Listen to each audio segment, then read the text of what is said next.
Hi, everyone. This is John from AU Pack Mule, and welcome to day 2 of the 30-day live stream. We're going to be asking 10 random discussion questions for David. He's joining me today, and if you haven't seen any of his channel, he's got great live reaction to different movies, and he always is part of our Game of Thrones discussion. So hopefully we won't trip him up too much, but if you haven't seen his channel, I'll leave a link in the description below. David, would you like to say hi and tell us what's going on with your channel? Sure. Hello, everyone.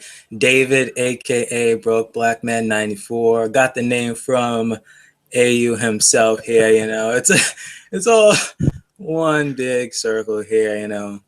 So again, yes, this is cut to the Game of Thrones discussion here. That's awesome. So what do you have coming up on your channel?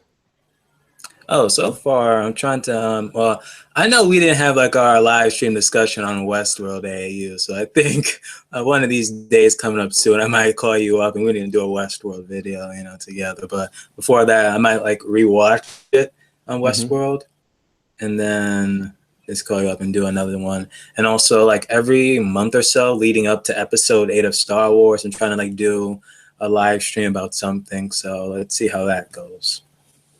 That would be pretty easy to do because I could talk about Westworld forever. That's a really good surprise, Yeah. So yeah, anybody that has a discussion question in the chat, please just leave it. We'll try to answer those as they come up, because otherwise I'll have to go all the way back and it'll be too hard to keep track. I'm not that good at doing that. Thanks again for everybody that's watching this now, and if you join us later on, thanks for joining us. Hit the like button if you like it, and if you don't like it, I don't even want to talk to you. No, I'm just kidding. Just let me know what you want to change, because we're going to be doing this for 28 more days after today, so should be fun. So the first question I'm going to ask is just a basic general question. Can you tell me what you think or who is Jon Snow, and tell me why you think it's important that he is what you think he is? So Jon Snow, he's the, how you say it, the Azor Ahai, Azor Ahai. Azor Ahai. There you go. Excuse me. Sorry for my pronunciation. So these words. I doubt even the show probably even got it right though. Only J.R.R. Martin knows, but again, like he's the chosen one here. He's the one who's gonna deliver us into that good night. He's gonna be the one who's gonna save us, the others, aka the White Walkers. And plus, is he a Targaryen? I don't know. So far, all signs point to it, but hey, J.R. Martin could just pull the rug underneath us and says, "Oh no, he truly is the son of Ned Stark," and then I might just have to eat my words, everything I say towards Catelyn Stark, though. But it seems to be that he's like the one to guide us all against those White Walkers. It's going to be him, and I still think it's going to be him and like Bran are going to like charge forth, helping us out against that. If Dany is just preoccupied, doesn't even believe in White Walkers, which, come on, if you believe in fucking dragons, you kind of have to believe in White Walkers now. Let's face it. It's hard to have not have one and the other, right? No, definitely. So you think he's R plus L equals J all the way? I say 80%.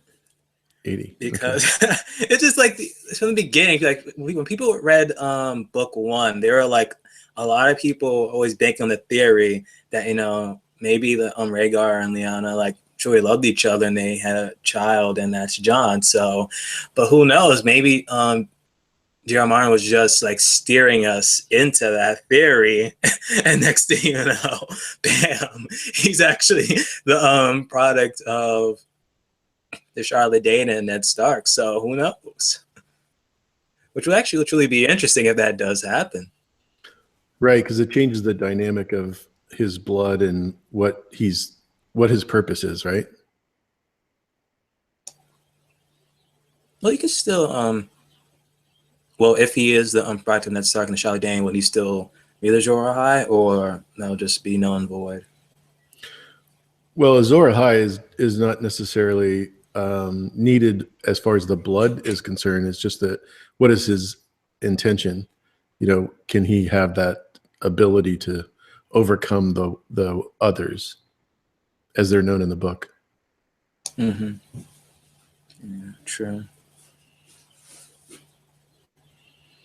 Yeah, I just find that it's very interesting that you know, he called this series "A Song of Ice and Fire," um, and the Valyrians and the Targaryens obviously are fire. So there's you know, they represent the you know, the 14 flames, you know, the volcanic area. Um, I'm just not sure what the purpose would be if it was Ned and Ashara's child versus a Targaryen, you know, Rhaegar and Lyanna. It doesn't truly makes sense, because if it's a song of ice and fire, you know, and if it's truly Jon, you know, you do have ice, Stark, fire, Rhaegar, so it would truly make sense. That's one of the reasons That's why still, I thought maybe Dany and Jon would be twins. but it wasn't like Dany born. Actually, it could be, but wasn't she like born in the sea? Well, she was supposedly born at Dragonstone during a storm, Oh and yeah. that's why she's called Daenerys Stormborn. But the timing is so close as far as the age of the two. As a matter of fact, the only way that George R. R. Martin described it is that they're less than a year apart. He never said that they were, you know, a year apart or more than 9 months apart, etc. Could be, you know, through blood magic, because it so happens that, you know, their mothers died by giving birth, you know, a life for True. a life. So who knows? Yeah, I agree, Eli. He says that the others are the real victims. Very true. So, do you think he has anything other to do than just become the Azor Ahai figure and go from there? Yeah, because from the beginning, what did Jon want to be? He wanted the cloak from the beginning. That was it. He didn't even like want to rule. That's why if you want to see in season 8, when everyone is just calling him, oh, King of the North, he kind of had this dumb face, like, why are you guys calling me King of the North? Like, he didn't like want this title. He never even wanted to become, you know, the Lord Commander. he was like, when Sam was like, hey, you should be Lord Commander, he was like, not really, but since people voted for him, he's like, oh, might as well do it. Because he knows the price he has to pay just by leading. Yeah, I think like he just wanted to all follow in leaders. his uncle's footsteps and be a ranger, right? Exactly. That's what kind of was like pointed to it. Air Touch just joined us. How's it going from Turkey? I air attach my Cersei lover brother from across the waters. He's a Cersei fan too. Either that or he's just trolling. Either way, still loving Cersei. So I asked Lab this yesterday. I was thinking about you know, Starks are my favorite family, favorite house, Winterfell, etc. Do you think that Starks are as honorable as what they appear to be from the 6 seasons that you've seen? From what we have seen so far, I would say counting Catelyn as well, or no? Oh yeah, yeah, definitely. Well, I liked how Live answered this, like, we're all capable of doing, like, you know, bad things. We're all human after all. But from what we've seen, like, Ed, is he honorable? Yeah, he is. From the jump start, you know, he kept his word with Lyanna. That's if the child with Jon, like, he kept the word. If Rob knows, they're probably gonna kill him. And I still debate with myself whether or not would actually Robert Baratheon even like kill Jon, knowing if that's the, you know, the product of Lyanna and Rhaegar, because he clearly hated Rhaegar. He killed him. But at the same time, he loved Lyanna. So for me, that's almost like a 50-50. But I don't know. Robb Stark, he kind of went against his word. I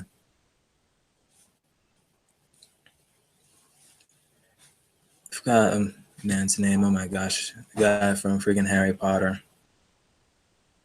The one that plays Walder Frey? Yeah, we got Walter Frey. His daughter, like, he just went up against that and followed his, like, freaking heart, and that kind of got him killed. So far, Bran with that Hodor thing, I don't know. I still have mixed feelings with that, but I don't know. Was he like still learning what he has to do as like the new like Blood Raven? So I don't know. But so far, Arya, I don't know what's gonna go down with her story now. She just basically started off with a good life, ended up with the harshness of the real world. Sansa, well, she has some work to do there. I don't know what Sansa did. I don't want to get into Sansa, but so far, is she honorable in a way? Yeah, she kind of is though. But I'm just saying, like in season 7 and 8, if she doesn't kill, herself, not just deliver the answer saying, "Oh yeah, put him to death," yeah, that's not honorable. Even her father in the beginning, Ned Stark said like, "Men who like says a sentence should deliver it." Mm-hmm. So if she doesn't do it, yeah, I'm gonna be very angry. But is Catelyn honorable? No. Her hatred for Jon. Even when she said like, "Oh, I'm to blame for the fall of Bran," he was like, "Oh, don't blame yourself." Immediately she's like, "Jon," which was the first time ever she actually said his name, I believe, as the book said it. Like she said, "Oh, it should have been you," which goes back on her word of her like telling the gods, "Hey, please just stop his sickness when he was a baby or when he was like a mere child when he got sick." So it's like you're going against your word. So far, the only dishonorable person I get to start I can think of is freaking Catelyn right now. Yeah, going down the list of all of them, the whole family, from the beginning to the end, I just find that there's holes in their story. So, and it's cost them dearly. But I think that they are not the family that we are thinking of from the beginning. And when you read the fever dream from Ned when he's in bed after he got stabbed in the leg, when you get to that part, you'll see that he's dreaming this dream, and even though it's a POV chapter, it still doesn't sound like that's the story they're portraying in the show. And I know they're changing certain things, but it has not, it's nothing like the way he's describing it. So it tells me there's something fishy. And I don't mean the Tullys. So we'll switch the total subject there and say, go to the next question. How do you think they make Valyrian steel? Instant. And in all fairness, just to let you guys know in the chat and in the future, if you're watching this, I've not gone over these questions with David, so he's totally getting blindsided. If anything, besides like pure magic, if anything, it's from like flames of a dragon, maybe somehow.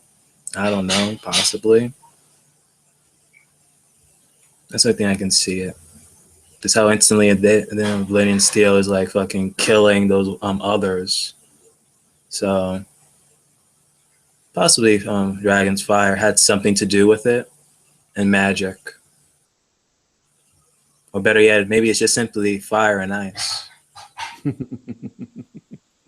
Well, you got to remember the Valyrian steel came from Valyria, where they had volcanic activity. Lava flowed through the streets, like streams in Venice. So definitely fire for sure. You got to have that temperature to melt them. Like it can't really just be any typical fire or any magma or anything. If so, then, why can't just everyone just like go to everything, like go active volcano or whatever, and just like keep making this steel? It has to be something more that, is not being told. That's making the variant steel what it can do, what it can do. So you think it's possible that it's dragon fire that causes it, or possibly human blood? Yeah, either that or who knows, maybe, yeah, it has to be like these human blood, but not just any human blood. Possibly got some like Targaryens locked up or something, or just prison, or just blood doping. I don't know what, Blood doping. but it has to be something just more than. Well, you know why I asked that question is because obviously they don't know how to make Valyrian steel; they just know how to reforge it. Mm-hmm. Okay. So when we see ice being remade into Oathkeeper and Widow's Wail, obviously it's the same metal, but they don't use anything different other than heating it up and reforging it.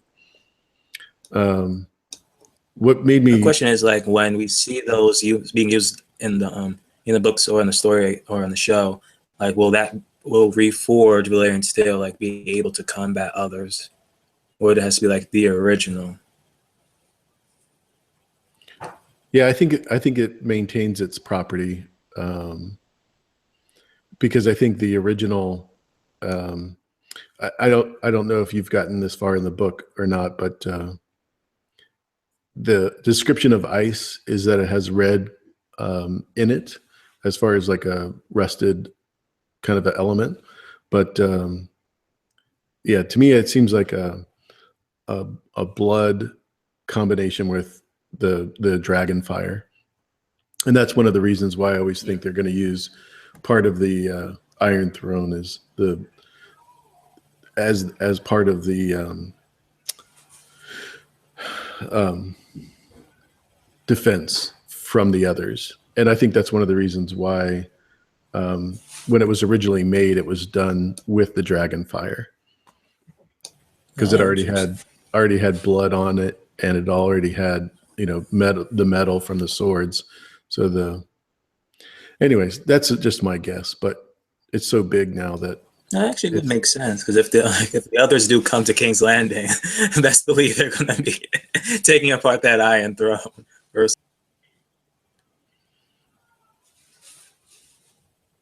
So this is a totally unrelated question, just to change the tone of the conversation. Who's going to win the Super Bowl? Who's going to win the Super Bowl? Now we got to remember, you're me. I'm a Giants and Patriots fan, so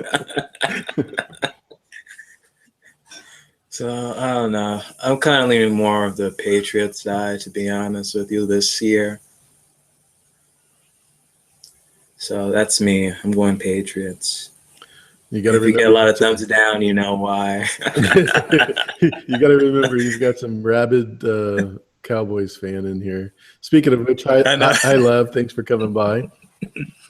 David says you can come on anytime when he's here.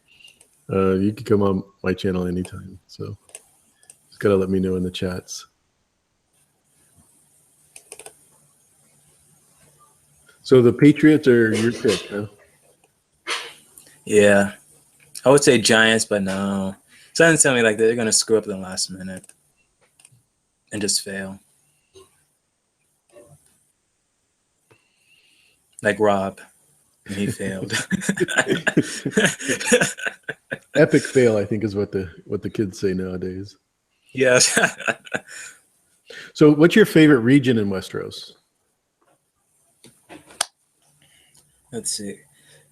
So far, I really like Winterfell, because when I love the cold, but at the same time, the way it's described in the books compared to the show looks like an abandoned like place, like supernaturalness. Because every time you just keep on reading about Winterfell, so much supernatural stuff. They're talking about like old Nan stories, and then it looks like some type of haunted mansion or something, the way that Catelyn describes it. But then again, she's not born there. She was just forced into this marriage, and she's here. So, but I don't know. Even kind of like the way Ned even talks about being in the tombs, like talking about ghosts. I'm like,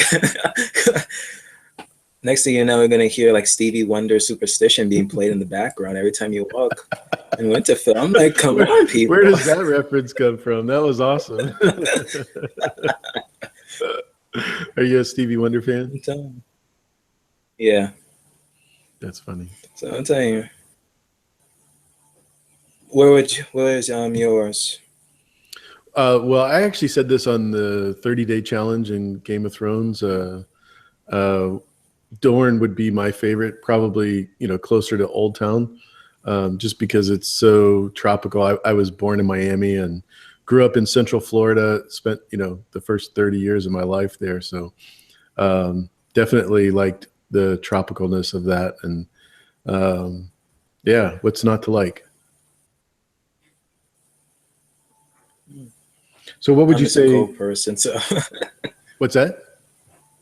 I'm just a cold person, Tropical occasionally, yeah, though. But once it gets like a little bit too hot or so, like 60, 70 or so, yeah, it's not my weather. Yeah, I live in like 20 degrees. Now, Okay, so I'm good. It's a little bit colder here. We're having freezing good. weather, so it's not like I'm not used to that. But yeah, I would definitely pick Dorne. So what about Essos? Is there any place like Bravos or Free Cities? Any of those places sound like a place you'd want to go to? No, so far it's just no. So far, I just Winterfell alone. Gotcha. Mm-hmm. Even just being like a little bit closer to the wall too, because I got to see that massive wall before the others come and like crashing it down or something. So till then, let me go hurry up and see that wall before it comes down. Have you ever read any of the parts of where they describe in Essos the wall that's there? No. Because there's a 1,000-foot wall in Essos where they have 5. It's taller than. It's taller than the wall that's in Westeros, right? Wow, interesting. I don't know that. And there's 5 forts that hold 10,000 men in each fort. So it's kind of similar. Oh, compared to now, the wall barely has any men to manned it at a time. So maybe it's because of how it was. Probably in the beginning it was, but now it's just nothing but cutthroats, rapists and like criminals there. Mm-hmm. Yep. Who's your favorite ship? And this is not the Star Wars question. This is the.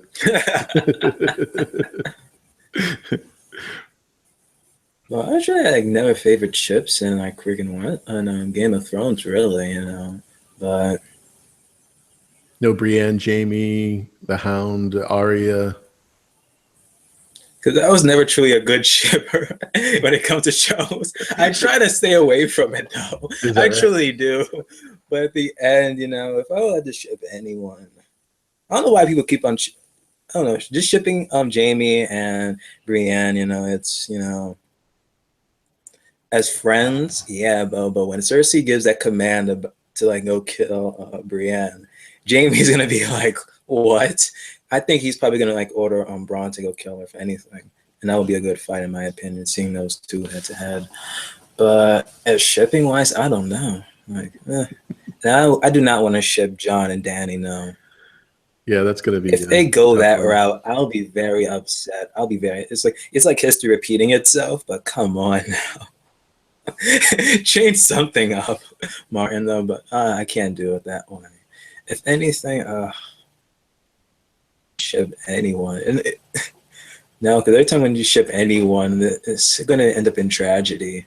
I think if you just remain single for the rest of your life, maybe you might stay alive in Game of Thrones. I don't know, but no, even then, no.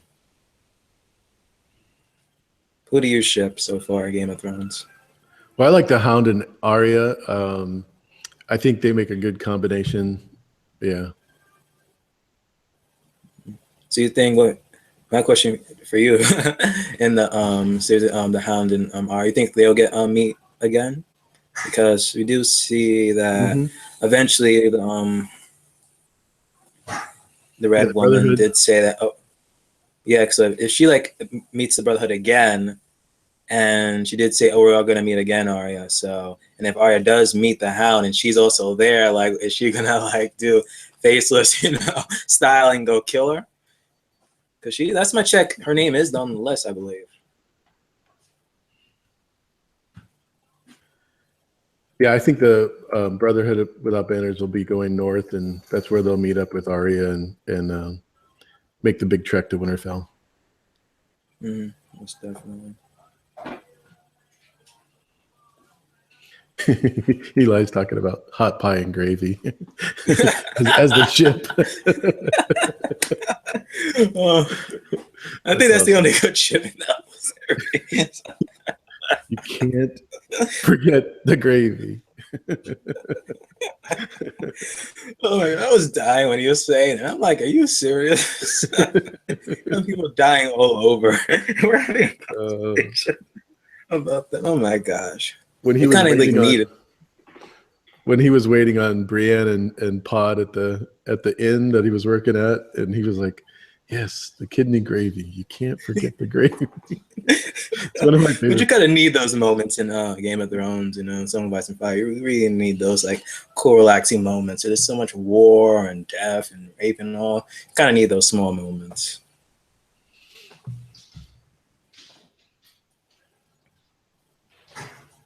So no ships.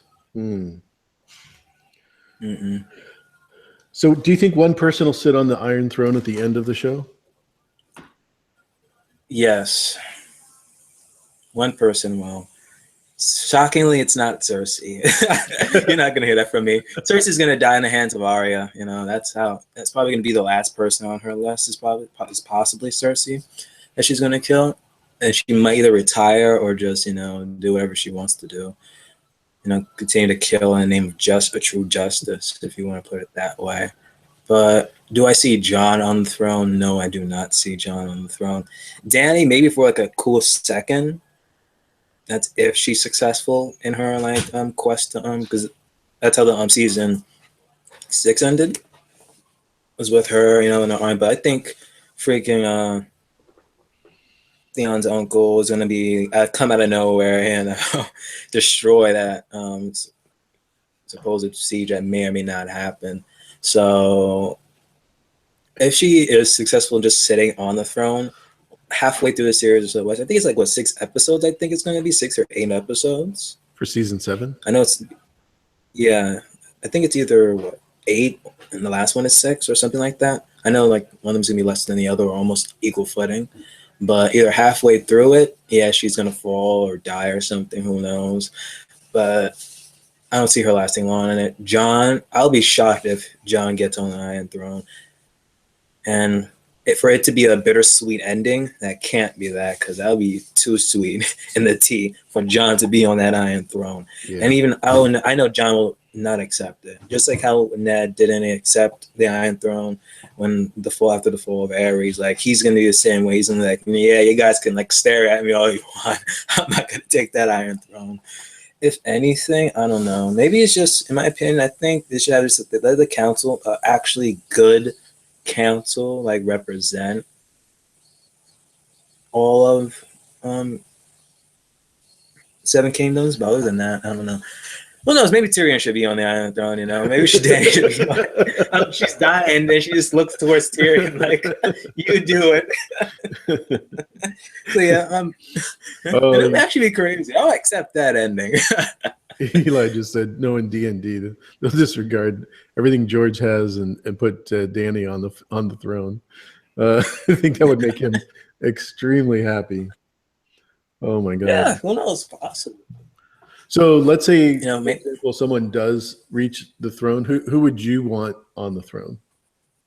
What would be your choice? Okay. My choice for the throne. That's very interesting. Who would I think would be good for the throne? Whatchamacallit? Robert's last bastard son. Yeah. I would say his name, but I'm probably going to get it wrong. I'm terrible at names. Gendry, is it? Oh, Roberts. Yeah, Gendry. Yeah. Yeah. So for him, if he's been like away and actually start actually reading and like getting guidance from some person we don't even know, maybe we do know the person, but it's all been a hush hush, you know. But who knows? Maybe he should deserve the throne, if anything. Well, he's the only legitimate heir in the show now that Stannis is dead, right? Exactly. But who cares about heirs in this show? Seriously, just steps up. I put the Well, because she kind of had a cocktail. right to it. She was Queen Regent at the time, you know. No. She had no right. She had no right to anything other than the privy. That's about the only thing she had a right to. Either that, or she just simply just stepped up and like, oh, I killed everyone here. Tommy wants to throw himself. Well, I might as well just take it anyway, since she is kind of like, in a sense, was kind of running things though. But everything went for shit, you know, with the whole shame thing, you know, the high scepter controlling and manipulating the strings for a moment in time. But I don't see Cersei ending up with the throne after all. If somehow Dan and Dave actually have Cersei winning and having the Iron Throne, oh man, I thought Air Tatch and me were just the trollers of freaking Cersei. No, it was Dan and Dave all this whole time. No. Yeah, Eli said that the D&D checked out after season 4, but you got to remember that's when George checked out, was season 4. So that's when things started going a little haywire. Oh, that's when he gave him like full do it as you wish or something. No, yeah, he was involved. He wrote, one episode per season for the first 3 seasons, and then when he wasn't making any progress on the Winds of Winter, he decided that that's what he was going to do, is check out and start working on the book a little bit more. Of course, that didn't help, but yeah, because every once in a blue moon, I keep on hearing when is Winds of Winter coming out. When is Winds of Winter coming out? Oh my goodness gracious! By the way, has it came out or it's still in production or so? Yeah, we know that's not that was a joke question, right? You know me, I gotta get some type of trolling question. You know, I'm always Jaja Binks on my channel. I had to bring forth something here, so I'm like, Winds of Winter. the Sith Lord, Jar Jar Binks. Oh my goodness, how did we go there? So my next question is pretty simple. Is there any magic in this story, or do you think it's just science unexplained? Well, that's what scientists do say, the magic, period. If we can explain it, it's just science unexplained. But no, all of this is magic. It has to be. Just the children of the Force creating the others, period. That has to be magic alone. Or just dragons, period. Unless, dragons are done by just ancient dinosaurs that, at one point were extinct and just came back. But all this is magic. I'm sorry. So you don't think they could rehatch dragon eggs? Oh, they probably can. Okay.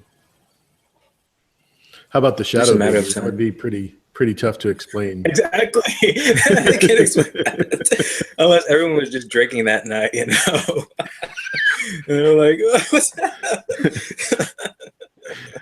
Oh my goodness. Yeah, everybody would have to be drinking. Yeah, that's one thing you really truly can't explain, And I hear in the books there's like even more mentions of the shadow baby, so I'm like, why the show didn't do that? So I can't wait to hear more explanation about this shadow baby, Melisandre here. Yeah, Carice has an Instagram page, and when she was pregnant, she was like, "Oh, great, here come the shadow baby jokes." Oh my god, that was pretty funny. Yeah, that was good. So the last question that I have basically is, how much do you think race plays in the show? We've seen a lot of different regions. We've covered the whole planet, but how do you think they've done as far as? And I know this is different in the books, but would you say they've accurately depicted the different races, whether it be the main characters on the show? Mm-hmm. Actually, they pretty much did. I'll kind of be disappointed if there's like no single, dark skinned person throughout the whole Game of Thrones. But so far, it looks like it's actually pretty accurate. Mm-hmm. Maybe I mean actually no, it was pretty accurate. So I know you're a big Star Wars fan, and there's like no nudity or sex involved in that almost at all. I mean, literally, unless you're closing your eyes and that kind of thing, but using your imagination. So do you think that is a big part of this show? I know HBO's gone overboard with the ability for them to open the doors to all types of sexual encounters and nudity. How much of that in your mind plays a part of the show?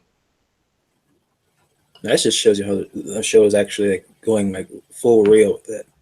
Because I know of that, and also look with HBO. Period. HBO like really has no filters whatsoever with their shows. Mm-hmm. Yeah, you can just look at Westworld. You look at True Blood. I believe also True Detective. I'm not 100% sure. I have to like rewatch it. It's been a while, but they really have no filter with that. Like if Game of Thrones was like on channels like AMC, yeah, we probably would not be getting a whole bunch of those scenes at all. Like for sure, I highly doubt that they would even put Sansa being raped by Ramsay. I highly doubt they would put that on AMC. If anything, you might just see them walk into like the Ramsay's chamber, close the door. You might hear screams, maybe screams, and maybe you might hear Ramsay saying, "Oh, where are you going, Reek? You're gonna join us or something." I don't know. But even then, like that's a little bit too dark for AMC. Because how are you doing with The Walking Dead? Like there's like a lot of craziness in Walking Dead. It doesn't come as close as Game of Thrones though, and Song of Ice and Fire books though, but there's like so much good stuff that they just basically just scrapped away, maybe because it's the where it's programmed on.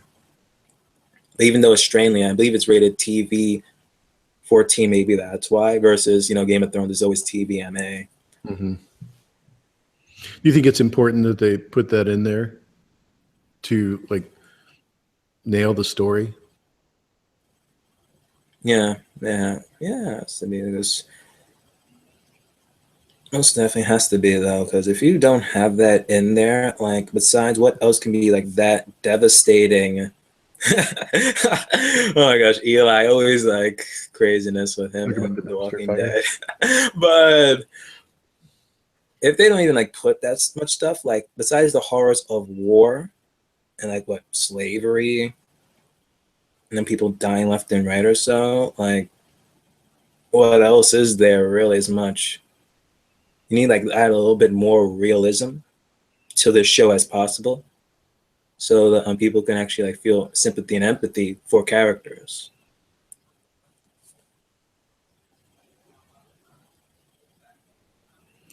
Yeah, I just like I said, going back and watching the last two Star Wars and seeing, no nudity or sex or anything like that, really just hit it home to me that it really doesn't. It isn't required to make it that good of a show, but yeah, it was still a lot of fun. Like Star Wars is different compared to Game of Thrones, though, in all aspects of it, though. Because not like compared to Game of Thrones, where there's like so much violence in there, compared to freaking Star Wars, it doesn't have that much violence in it as much. You may see a planet being destroyed, but do you see people being like dying and killed by that demon? So episode 7, the first thing Kylo Ren does is cut down Max von Sydow. So, but do we see it? Do we see it? Not really, though. Do we see like the saber cutting into him? Saying. Like, oh my god! You don't have to actually see his arm falling off with blood squirting in his face to know that the guy's dead. True. But then just by the laser alone, maybe there's like no need for the blood being shown because of it. Just devastating attack from a laser. Except Finn got it in the face in the beginning too. True. That was another surprise. So what questions do you have for me? Anything, any good, fun questions? Well, I don't even know if I can even ask questions. I thought this was a you question for me though, but even though I asked like a little bit minor questions for you though. But my question is like, how did you get into Game of Thrones though? I know you asked me earlier, and if I had to, I'll like explain after you how I got into it. But I don't recall like how did you get into Game of Thrones? Yeah, so I kind of did you see the show first or the book? Well, I had a little bit of different experience. I just got laid off from my job where I worked at Comcast, and I was in the sales department when I first started working with apartment complexes and getting service to them, et cetera. So we have a HBO rep that came by and would let us know what's coming up on the show and bring us trinkets to help promote selling HBO. So I was going to do a how I got into Game of Thrones from the conference room where she did the presentation because it was going to be my last day on Friday. So I just decided not to do that. But that's how I got into it. Sharon came by and showed us the clips from the Game of Thrones. And as soon as I saw Sean Bean, I was instantly attracted to the show, and I had just gotten, through the whole Lord of the Rings trilogy, like obsession, I guess is the best way to put it. Because I watched. As soon as I saw him, I was like, "Hold up, is that Boromir there?" So like a Boromir spinoff here, but man, it was like totally different thing. Yeah, he's definitely a different character in this show. And that's one of the things that caught me off guard is because I was expecting there to be a twist where his personality, was different than what was explained. But that's how I got into it. And I read everything Tolkien when I first started with Lord of the Rings and that trilogy. And then once I started watching, and reading the books, I realized there wasn't very many people that were out there reading books. So that's when I turned to YouTube. And I think it was Comic Girl 19 was the first person I ever watched talk about Game of Thrones. She's about 50 now, but back then it was just Comic Girl 19. And then, I just went on from there and found Tony Teflon and James Johnson and eventually found Don the Kraken and met up with him, and here we are. So yeah, it's been quite the journey, I guess is the best way to put it.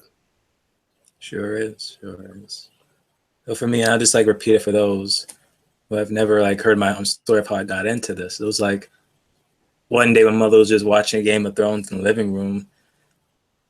God bless her. And then next thing you know, I'm just seeing the TV. I'm like, oh, this seems a little bit interesting. I'm just sitting down watching it. I'm like, oh, this seems like a show to invest myself into. Next thing you know, I see Bran fall out the window. I'm like, that didn't just happen. You did not just see a child get thrown off. I'm like, no, I'm sold here. I got when's the next episode? I'm just there watching it. And my mother watches the show even more than me. I just watch a show maybe 3 times an episode, 3 times the max or so. Unless it was that good of an episode. But she watches it 10 to 20 times and just watches it again and again, rewinding it.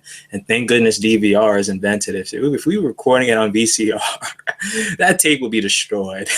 If it would miraculously still be working, I'll be shocked. But one of these days, I might do a stream and invite my mother along, and we're just gonna be hashing about our own Game of Thrones experiences. But oh my, she's even crazier show fan than me. But yeah, eventually. That's a funny story. And I think that you said that you should introduce your mother to it, but you said 10 episodes or 10 minutes? 10 seconds practically. Yeah, I think it was the first scene with Jaime and Cersei, and there was no nudity there. I don't know if you remember that, but there was nothing other than a bunch of moaning, and she's like, "Oh, no." Can't have But that. that's like during the end of the episode. Exactly. Exactly. But it gets worse though. It gets worse. So maybe it's not into those type of shows. No. But come on, like the first scene alone could have got her hooked up though. At the same time, it's like seeing the others for the first time. And that actually is interesting though. Just showing us the others first scene just shows us how this is going to be a world of supernatural creatures, and not everyone's going to believe in them. Because for us show watchers and also the book readers, like it begins with the prologue of the other. So it's like, okay, us the audience, we know that there's gonna be supernatural creatures in here, and not everyone's gonna believe in it. Because like left and right, everyone's keep on saying, oh, others here, others there. The wildlings like kidnap babies and bring them to others, but that's just propaganda. But who knows? It actually could be true. But like you said, like, you just have to like put certain scenes in the show, and they just put that scene in the show, and it either brings people closer to it or maybe not. Yeah, I thought it was interesting how Lena Headey and Michelle Fairley both are totally different in the show than they are from the books, but yet, everybody else in the show. Not that I care about the nudity or the sex part, but they're totally different. Mm. Yeah, for me, I just keep on like rewinding, or unless I hear them like talking or something, I'm like, okay, pause. What the hell they're talking about? And I just keep on going. Because for me, is it there? If you want to put it there, you put it there. But if it's like nothing developing for the plot or anything, yeah, it's kind of like wasting my screen. It's wasting time, and we're going to be talking about other stuff or important stuff. So I know if you put almost every sex scene or nudity scene that's pointless together, and you like bring an actual important book stuff into the show that make it more relevant and exciting or mysterious, that would have been way better. Yeah, like all the stuff from Dorne, they could have really gone over the top with that, but they left all of that out. I mean, totally out. And that was one of the things that makes everybody attracted to Dorne. It's ridiculous. It makes, because when we first see Dawn, I saw like the trailer to the show, and I was like, okay, we're going to Dawn. I'm like, oh, this might be an interesting place. Barely any of it you've seen, especially in season 6. I was like, okay, we're probably going to see a little bit more Dawn or something, and her getting a revenge or plotting, but not that much of it showed. I was like, are you serious? There's like, I think there's like, what, 2 episodes devoted, not even devoted, but half of Dawn in last season. I believe it was like, what, the first episode and then like the last episode. I'm like, are you serious? I don't know. So JD just came by, and if you guys don't know JD's channel, he's writing a great book, and it's a lot like the Ranger story from Lord of the Rings, and I'm not trying to say that it's exact copy or anything like that, but it is a great story. It's about different characters totally than that, but it's a awesome story. I think you guys should definitely check it out on his channel if you just click on that. And I think you're at chapter 9 on JD. Good stuff. Really getting into the meat and potatoes of it now. It's moving along really well.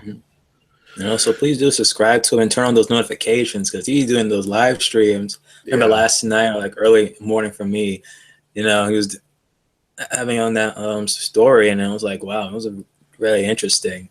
Had that one character, Blaze. So far, he's my favorite character, but always him and his critical thinking every single time. Kind of reminds me a little bit of Socrates, but pretty interesting. Can't wait to like the next few chapters he's gonna like put on the live stream though. But he has to take it off though. It's understandable. You know how YouTube is, So I don't know, man.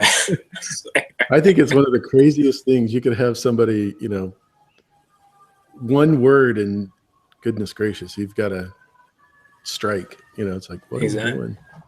It's like how I said in my video, like YouTube needs to get laid or something. We gotta make like a sister channel, get YouTube and that channel together, or something, sort things out. I don't know. Till then, you just have to deal with it. Just have a series of 8 channels, right? One for every month. This is my January channel. This is my February channel. So how far along are you in the books? Because I know you just started you just got them at Christmas time. Yeah. And then I was like, okay, I'm gonna get into a new year. But then a whole bunch of other madness and family matters keep on coming up, and now friggin' school. But right now, I'm just trying to I'm trying to like finish the, Game of Thrones within the first month of Song of Ice and Fire. I'm trying to read that by January's end. So within the first week of January, I do a live stream of book versus show.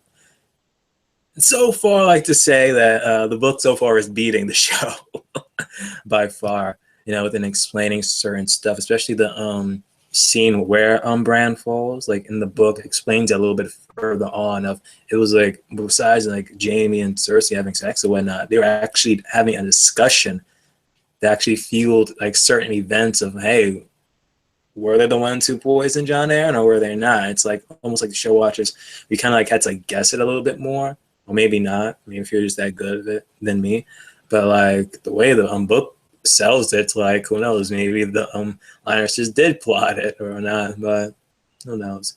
And other stuff, like as soon as I'm like reading the book, I'm like, one, Jon Snow knows stuff.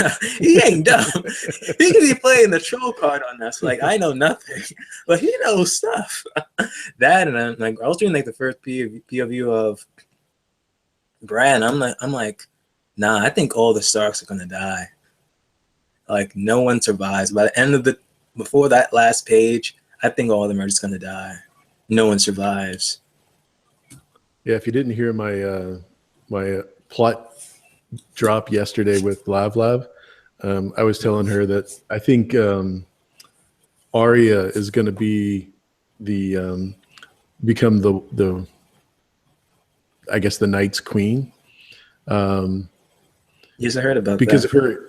Because of her interaction with Melisandre and her ability to become a faceless person, and change faces.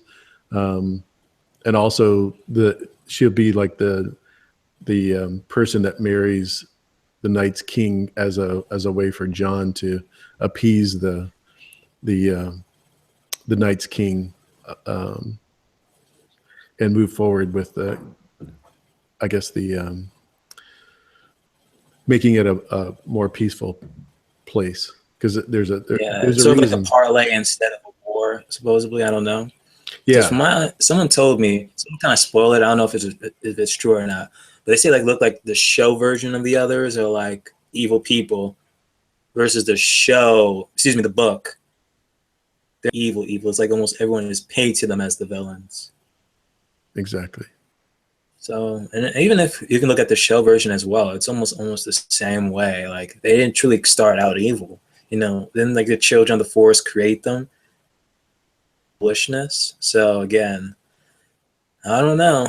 Maybe just again, it's man's foolishness that made the others like wake up and like, all right, maybe just got to start over again. But they just woke up on their own militia. Yeah, Lav is always talking about like the maesters being, nobody can marry if you're a maester. If you're on the Night's Watch, nobody can marry, and all that sexual tension causes problems. So since the others are all without a wife, I think that's what's causing them to be a little angry towards the humans, and hopefully. Okay, so basically, others is basically you. Like they're just sexually frustrated. We're just gonna copyright all you guys. Oh, that's very interesting. At least that's our answer there.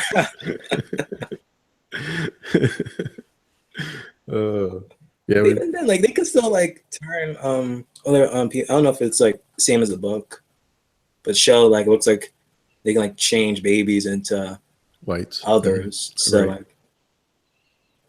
could they just not change a baby female and just wait till that grows up and just marry it? Like I don't know. There's other things though, but I don't know. Even there's got to be a reason always why gave Craster like would do that, males, right? Why he wouldn't always he give gave like the male females? sons. Yeah. Yeah, and he kept the females. Oh.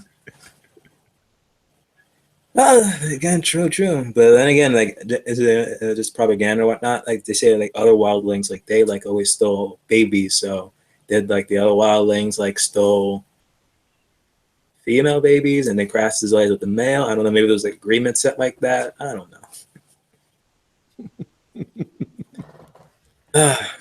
know. So who's your You did this favorite live. actor? Who's your favorite actor in the show? The actor who plays the Hound Mm-hmm. and Tyrion. Oh wow. Those two, by far. I used to Very like nice. Jamie after his like little bit redemption, but now I'm like, no. Why do we still have freaking Jamie for? Yeah, Even like I thought like after he got his hand cut off, he was like showing a little bit of humanity left. Like the moment he just like had sex with freaking Cersei next to the body of his son, like, come on. that just And even in ruined it the for you, huh? it did. It really did. That was like when Cersei scene I just despised the most. I'm like, really? Are you kidding me? And some people look at that scene either was it rape or no, depending. But I don't know. Doesn't matter, right? Yeah, it's still disgusting in my opinion, though. You're in the sept and next to your dead son. Doesn't matter if it was rape or not. Strike three doesn't Still matter. wrong. Oh, that's funny. No, I It's was like, thinking. hey, we did it almost in every single place. Let's not do it in the set. Get out of here. I was thinking in the Golden Globes, I saw the guy that plays Davos Seaworth, um, and he's such a great character in the show. Or his character is great in the show, but I think he just does a great job of portraying that character. But I can see what you mean with Tyrion because he's not really the Tyrion in the books, as you'll find out, and so I think it was a little bit easier for him to do that. You know what I mean? Yeah, I understand. Yeah. So far, from what I'm reading of Tyrion, it's his POVs are actually truly interesting. His conversation, especially the first conversation he had, even though it wasn't in his POV, it was in John's, of him talking to John for the first time. Our first conversation, we see him have with John. We know he can have a conversation with John before, but it was quite interesting. The one he had, like, always remember you were a bastard. Never know, something may happen to you the next day. But that was that scene. And I think the show another show, excuse me, the book said like, oh, I think Tyrion was told that moment or so. Like that, something like that. And I What was like, about wow, that was like, what about female actor or actress? him. Okay, I'm not gonna say Danny, so scratch that. But Well, you know female, what makes me think about it is that when you see them in other parts, like we've oh, in seen other a lot of movies. the characters. Yeah, we've seen all the actors and actresses in other movies and TV shows, Mm. and so when you see them Yeah, like in the actress for Cersei. I remember seeing her in the first Purge movie. Because oh I was like rewatching, I'm like, hold up, that is Cersei there. yeah, she's And been I a was gonna lot of say something that's kind of be like a spoiler alert for that. There's other movies that she was in. I was like, wow, like ever since Game of Thrones happened, like you see a lot of Game of Thrones actors appear in like more work, and now you're gonna be seeing, especially now you even see them popping up in Star Wars franchise. Captain Plasma, but nothing there. Hopefully, maybe the next episode she does something though. But now I hear the actress who plays Danny is going to be in the Han Solo movie, which I don't know why they're making a Han Solo movie. They could have just did an actual something else with the Star Wars books that are no longer canon. Make that into a real movie or so. But making a Han Solo movie, I don't know. I'm not really looking forward into that. No, but I think there was like other Game of Thrones characters in Rogue One as well. I remember seeing two of them. If not, then I'm just mistaking those two characters for someone else.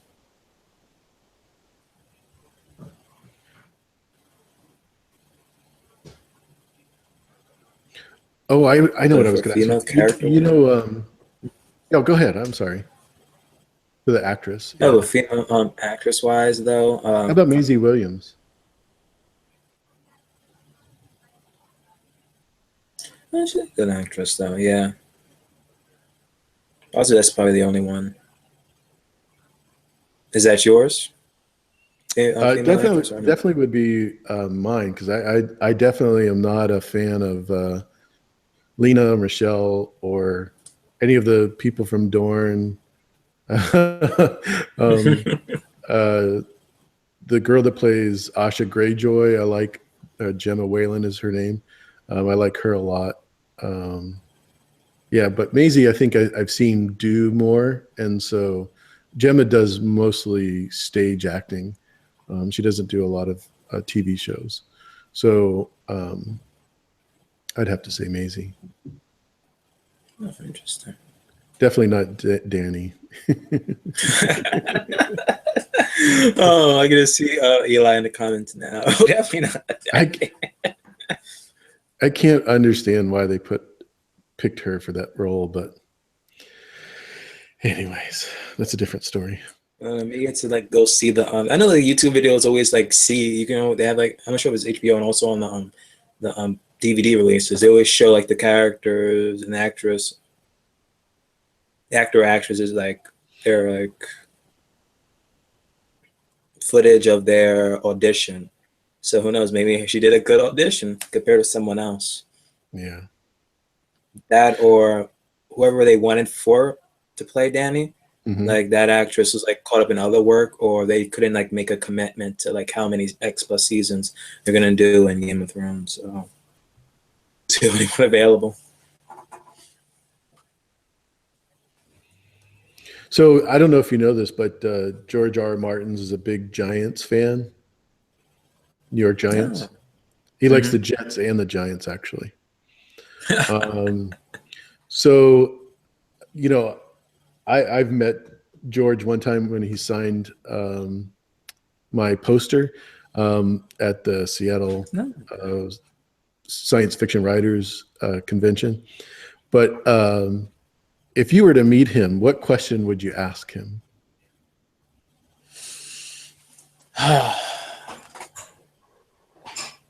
That'll be interesting. I'm really torn between a question of a Cersei question, like either a Cersei question or no. What was his mindset of creating the red wedding scene? That has to be my question for him. Because that scene alone, because on that way to that scene, I believe what episode, what, 3 was it? No, episode, excuse me, season 3? Season 3, yeah, episode 9. Yeah, like I did not see that coming at all. But the moment, you know, Catelyn raises up the clothes, the Bruce Willis, you see that armor, then we keep on seeing her scoping out the room about the music being played. I'm like, what's up here? She's being irritated at the wedding. Next thing you know, after the saying, "Oh, we need a bedding," and then the scene happens. I was like silent for about 2 minutes or so. My mom is like, "David, replay that scene, replay it." I'm like, "You want to re-see that scene?" Just like the what? Not the excuse me, the Hold the Door episode. Like I have only seen it once. My mother seen it twice. Oh my god, I don't know how many times. Like when that episode was played, every other day, I always keep on hearing "Hold the Door" echo in my hallway. I'm like, please don't. I legitimately invested in earplugs because of that episode alone. Because she always watches that scene. I'm like, no. But I always want to ask him about a question about the red wedding, like beginning. Or as he went along, he was like, you know what? I'm just killing characters left and right. I'm gonna kill these two. So like, and did he ever thought about, you know, making it not just the Lannisters who came up with it, but a Littlefinger came up with the red wedding? Because some part of me thinks that Littlefinger had something to do with it. And it wasn't just all Lannister. Yeah, usually Littlefinger is not that bloody. Whereas Tywin, Tywin is the one that I could see doing that as a super strategic and not care about the blood, especially when you think about him ordering the mountain to kill the children of the Targaryens. Just for me, maybe he just orchestrated like possibly the death of just everyone else but Catelyn.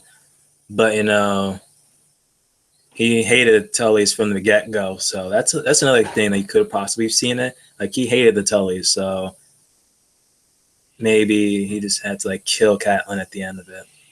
Yeah, Lev brings up a great point. He actually commented about writing the Red Wedding and putting it off towards the end, when he was done with the rest of the story, and then put it in.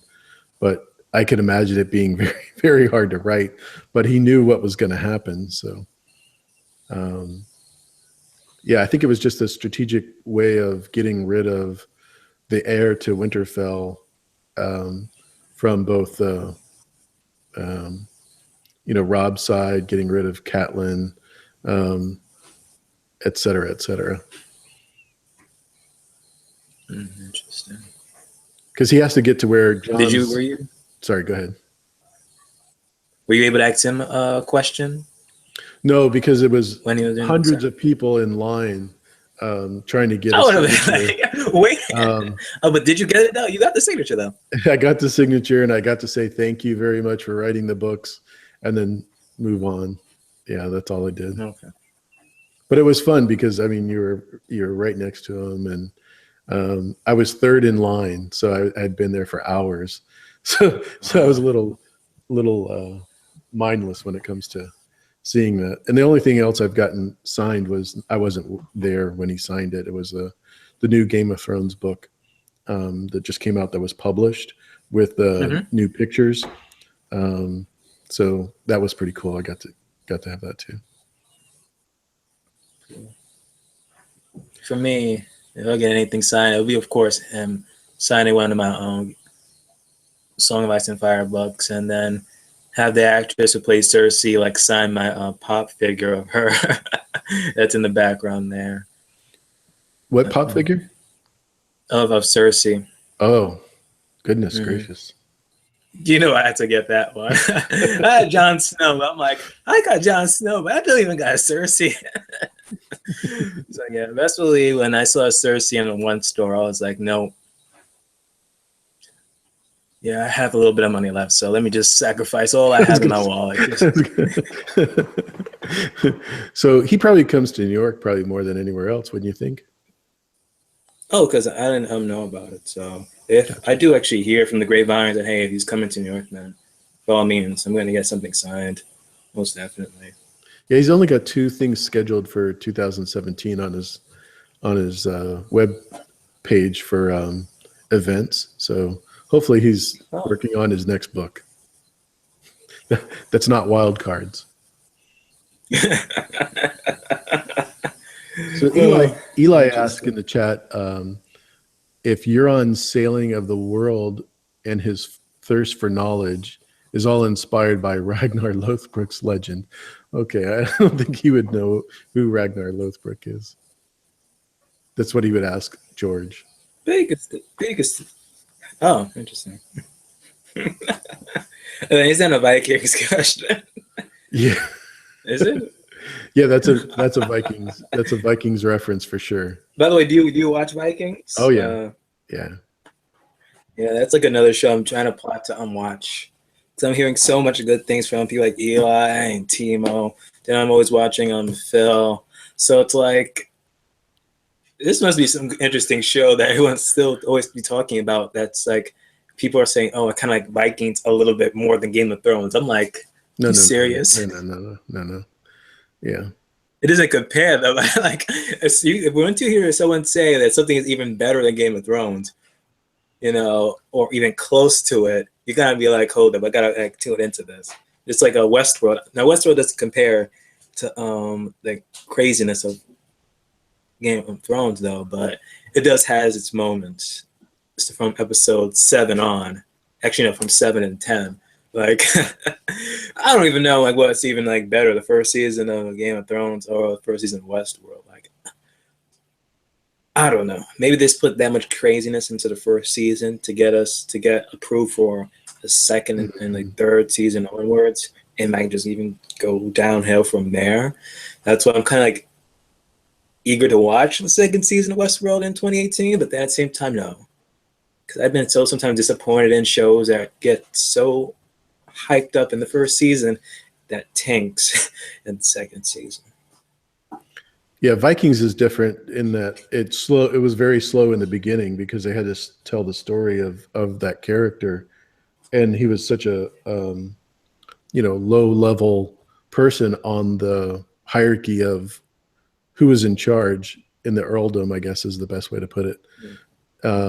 That's understandable though. If you're trying to build up a character, and if it's going to be surrounded by him or her, you kind of do need a little bit of these slow moments just to build up a character.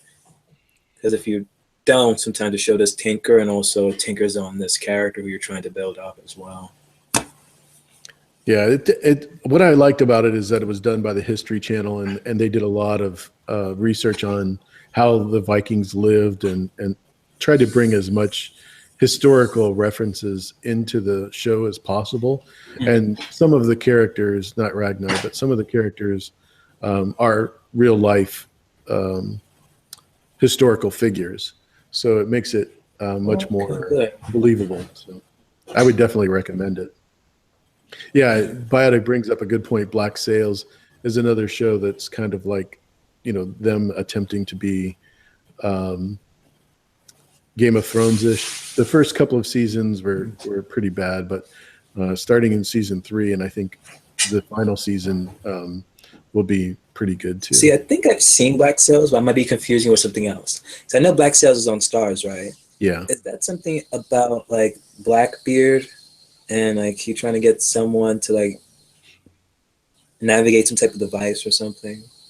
Is that Black Sails or something different? No, totally different.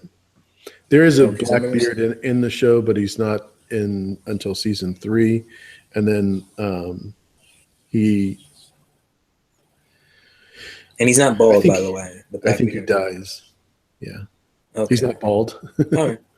Is that what you said? I remember seeing. Yeah, I thought he was because the one I've seen last pirate show I actually saw, I thought it was on Stars, and I thought it was Black Sails or something.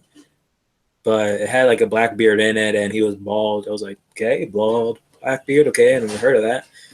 But here's a funny connection. It seemed a bit interesting. The guy that plays Blackbeard on Black Sails is the guy that plays the Man in Black in Lost.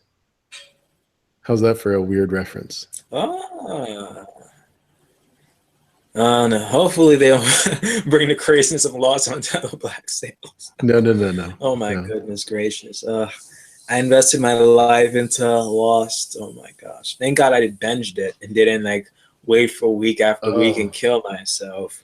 But I was like, I think it was the last 2 seasons, that's when it was tinkered with. And I was like, what? Are you telling me all this time it was this? I was like, no. At first I thought it was like that too, but then I was like, nah, this is getting too good. It can't be that. Then they're like, yeah, it's this, that. I'm like, what? Then the last episode, I was like, are you kidding me? You're not explaining anything. You're just saying stuff. I'm like, no. Then what they did to John Locke, my favorite character, no. No. And people say, oh, that was like your Jon Snow moment. No, it was not. That was not no Jon Snow. Yeah. That was a terrible thing. And it was such a good premise too. I mean, what they had, but they totally ruined that one. For me, anyway. They ruined it for me too. Almost like everyone I talk to about Lost, they be like, "No, they'll tell me you're referring to that show with the fucking black ghost thing or whatever it was." I'm like, "Yeah, I'm talking about that one." Oh, it got me so investigated in that. Like, oh my gosh. Yeah, I went back and rewatched some of it when Westworld came out because of J.J. Abrams' reference, and they started doing the Alice in Wonderland references. That's what it was. And so I was like, that's from Lost, So I tried to pick up on that, and that's when I found the Man in Black was, his brother was the good guy's brother, and that's why I thought Tommy was definitely the Man in Black. So yeah, let's not go into that. That's a totally different story. Even though by all means, I would love to spoil Lost so no one else can see it. Save them the time. Please. But 25 episodes per season, and there was what, 7 seasons or 6 seasons? That's crazy. Oh my god! I can look it up. I have like Netflix running in the background though, but oh my gosh, it was basically the tale told of time. Just two brothers arguing and being the mother's favorite, and yeah, I don't know what happens there. So, have you gotten through any of the book at all, or are you still on the prologue? Oh no, I passed the prologue of Game of Thrones. Mm-hmm. I got past the prologue. Oh, I know. That was another question I wanted to ask you, and I forgot to write it down. We know that the others were the very first part of the book and the show. I mean, it was identical. So, why do you think they put that so far in the beginning of this story? Why did George and Dan and Dave? I mean, don't you think it would have been better if it would have more appropriate to have the others brought in maybe after John went to the wall? No, I think I even answered it earlier, but I'll just say it again though. But just showing that, hey, from Jumpstart, they're going to show that, hey, this is a supernatural world, and they want to introduce that to the audience from Jumpstart. Even though a few people who believe in it or not, there are supernatural forces that are at play, and it's going to happen, and it did eventually. Because every time you hear about others, people keep on saying, "Oh, that's just superstition, just wise tale." But then eventually, later on, we do see an elder at the wall. Then we see other supernatural occurrences eventually happening later on, where Danny coming out of the fire with friggin' hatched dragon egg. So just showing us that first glance, it's like, okay, they're introducing to us a supernatural world. Are people going to be accepted of this or not? To this day, people still don't believe in the others coming. To this day, people hear about, Danny and her tale of these dragons. Some people believe it, some people still don't believe it. It's the phrase, seeing is believing. So Right. We have to just wait and see it. But here, in the books, that they actually capture a live moving hand of the other. So maybe that's Yeah, I don't want to get into too much spoiler stuff. Yeah. Too late. If it was spoiler for someone, but yeah. If you show that around, of course a science person would be something's up with the nerve endings in that hand that's making it flinch or whatever. That's what a scientist probably would say, or health doctor. I don't know, but yeah, and there will be so much stuff that the Macers will be saying about that hand for sure. Yeah, in the books, it definitely talk about bringing the hand. Alistair Thorne brings it to King's Landing and that sort of thing. But by then, it's just turned to ash, dust, basically. So doesn't have any life in it. So it doesn't really sell Cersei and any of the council on sending them more help. As a matter of fact, Tyrion makes fun of him and says, you just need to dig deeper and bury your dead that way. But I think it's important only because the show is going to end with the others, and it begins with the others. And I think that's one of the reasons why they do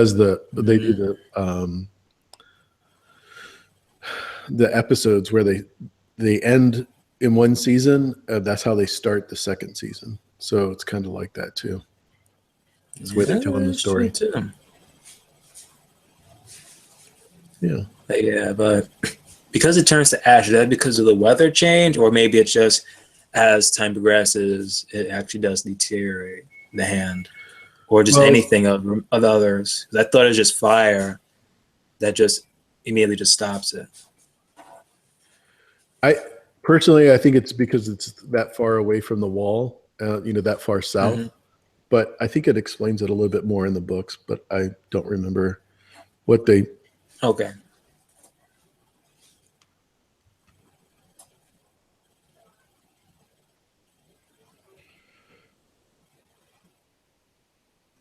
Well, I'm gonna stop there if that's okay with you, unless you have any other Yeah, questions. sure. If you guys have any questions in the chat, just let me know. I'll be glad to answer them. But yeah, I think I don't want to get into too many other shows. That can be just another stream entirely. Other shows that we watched that were good and bad and just completely just lost. Yeah, yeah, we definitely could do that. I mean, that would be a 24/7 live stream. Speaking of 24. Yeah. What is it? The show. I've never seen it, but I get the reference. What is it? 24 hours, I think it is, or just 24. Yeah, What's the 24 show? hours till the bomb blows up every episode. Ruins the world. Yeah. It's just one of those Mission Impossible things where you've got to, save the world in a period of time. So Yeah, but that would actually be a good, interesting stream. I remember doing my 2017 anticipated movies with oh, Justin. Airtouch Quite asked a interesting. great question. From 1 to 10, how excited are you for the second season of Westworld? 15. Yeah. Oh my goodness, though. We've got to I'm go a still whole debating year over my love-hate for Maeve. for Maeve. My love-hate for her. What? Yes, my love-hate for Maeve. Because you know me, every time I was coming on the stream, people asking me favorite character who I'm loving. It was always Maeve. It was always Maeve. But then when I saw how she and Bernard were talking after she got Felix to bring him back online, say that, oh, like, what motivated you to do all these things? And he just shows her the tablet. And it's like, infiltrate the mainland. I'm like, hold up. We're being trolled this whole time here. And then he was like, oh, I decided my own fate. And I'm like, oh, but when you get on the train, you're supposed to, or you actually do something. I'm like, hold up, what do you mean? So was she supposed to go on the train and then overthink this and go back to her daughter? Because even Felix himself, like, even that's something at times I'm thinking, who knows? Felix could like really be a host. Because before she goes on that train in that elevator, but then again, she would have known unless, Ford does something. So, hey, it's Westworld and science fiction. Like, anything can happen. And Ford, I think Ford is still around. If Ford is not human alive, host double. He was inventing in the basement. Hands down, for sure. But it's strange how Felix brings up, oh, by the way, here is the location of your daughter. Like, he knew that she wanted to leave. Why all of a sudden, oh yeah, here's your daughter and where she is. Like, if he wanted to, or even thought that, hey, we should pick up your daughter, he should have said that. Eli's taking off, so I just Episodes wanted in to say advance. Like, thanks for okay, stopping by. Eli's got to take off, so I just wanted to say goodbye to Eli. Thanks for coming by. oh yeah, take care, Eli. Danny, look at the flowers, buddy.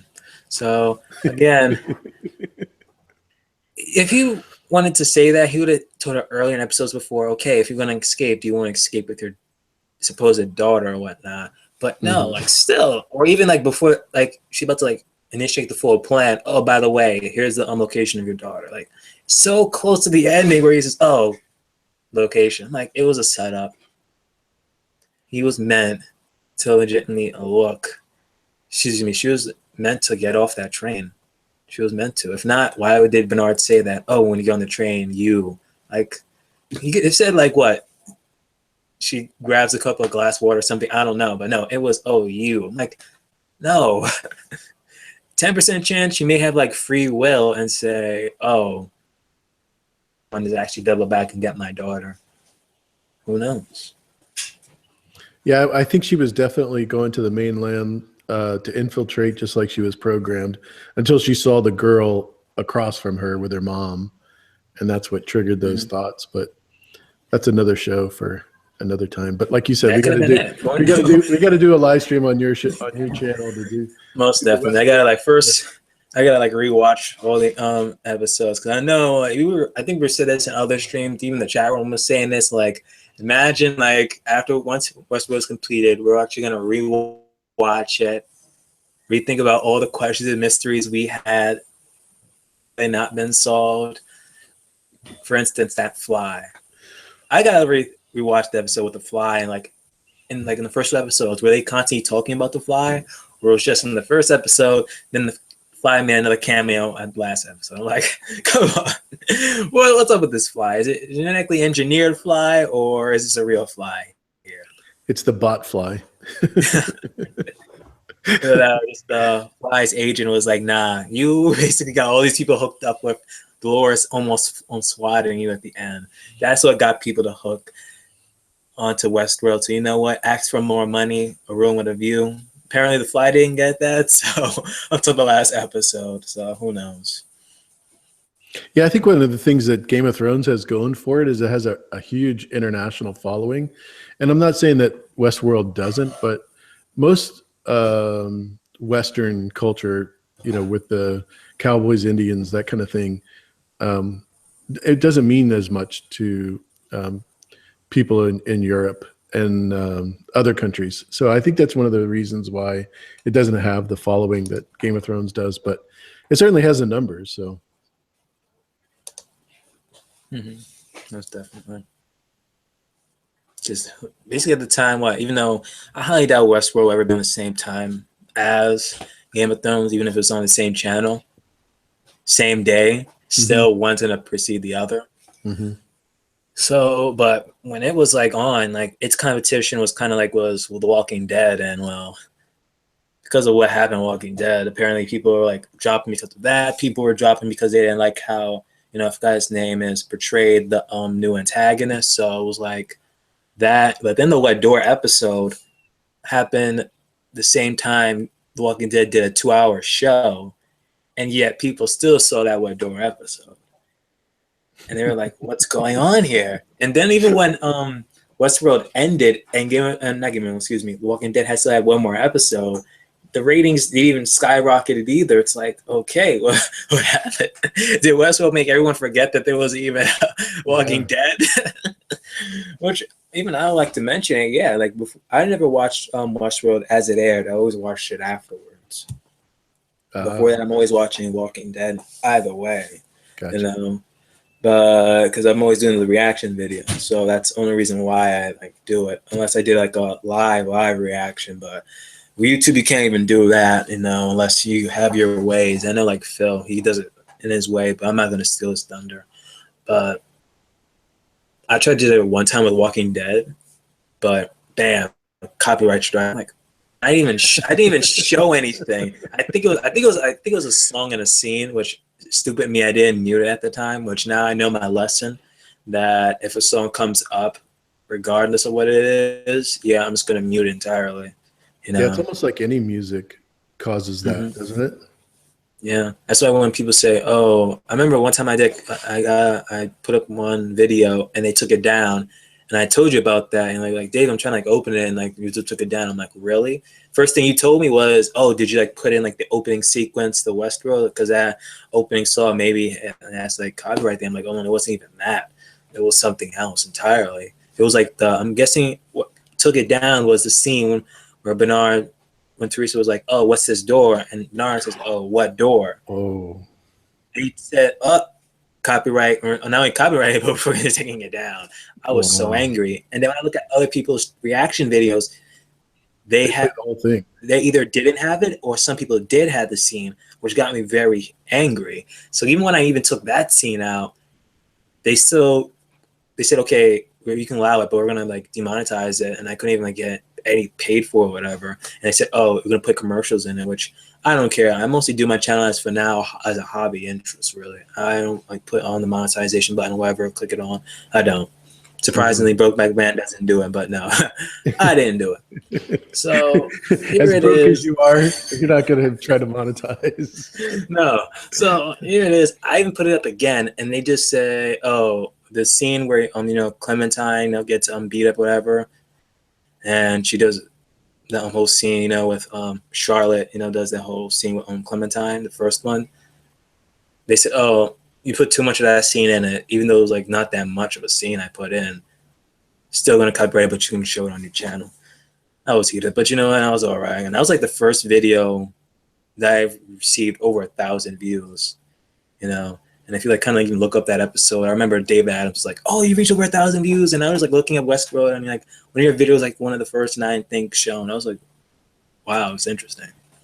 But yeah, this is craziness.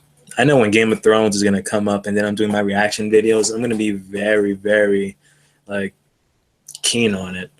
And now, so even sometimes I have to say, like, "Oh, sorry if I don't put a certain scene of me reacting," because again, YouTube be very sneaky about it. Yeah. Yeah, I'm surprised that some people are able to get through the reaction videos, and I think it. I'm not quite sure, what the restrictions are there, but they're able I'm to guessing see. it may be yeah.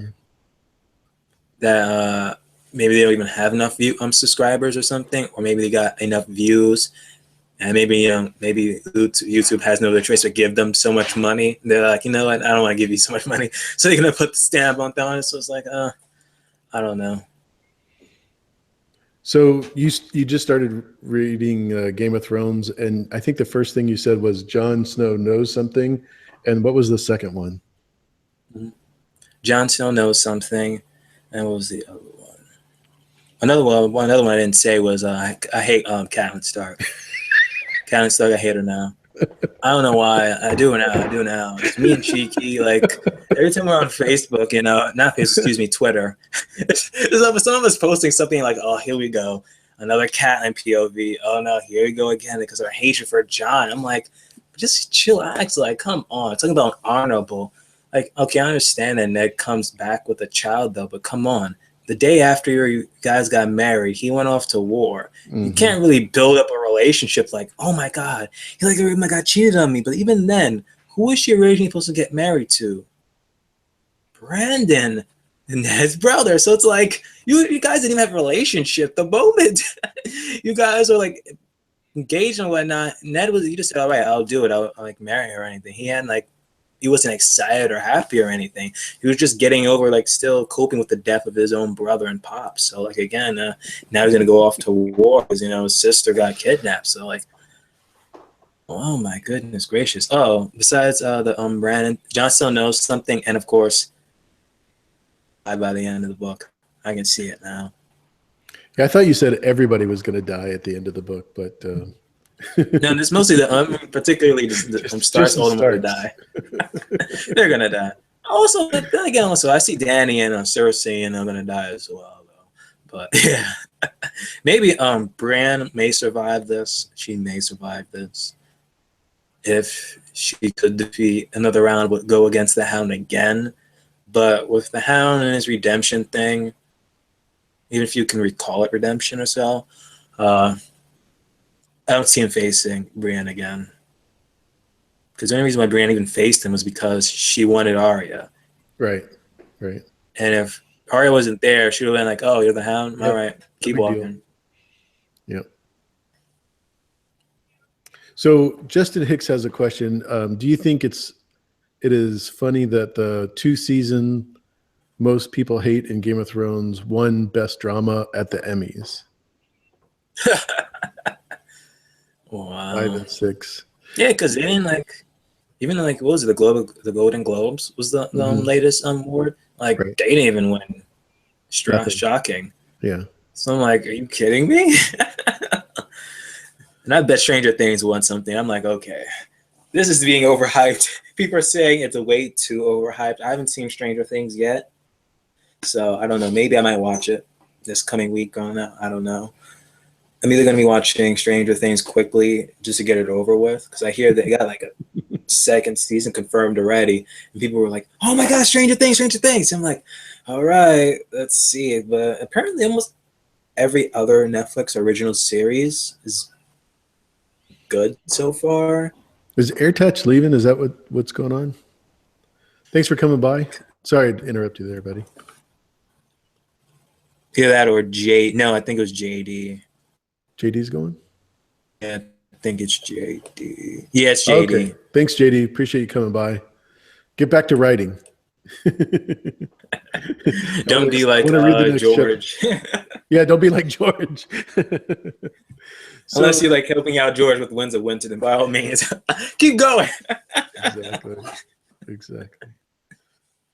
So I think, with awards, to answer Justin's question realistically, most of the time the awards come way after the show. So I know in Lord of the Rings, the third movie got the most accolades because of the job that they did with the first two. I don't necessarily think it was the third one, and I think that's the same with Game of Thrones. Everybody was so appreciative of what they did in the first 4 seasons that they ended up winning. Not necessarily for the work they did in 5 and 6, because I think 6 was probably my worst episode, my worst season. I don't know about you. Oh, why would you think so? Arya for 1, Dorne for 2. I would agree with you with Arya. You're on for 3. Where else do I go? Because how Arya received her eyes, from me, in my opinion, was way too quick. They should have prolonged that. I think the moment that she killed that other faceless person, at that point, she should have got her eyes back. Gotcha. But no, they just gave it back like, oh, she's like back into the fold, like she's training again. Bam, she got her eyes. I'm like, that's a little bit too fast there. Like, are they just speeding it up because they got like what 2 more seasons left? Maybe that's why. Mm-hmm. They had like maybe 10 or 12 seasons, maybe a little bit better.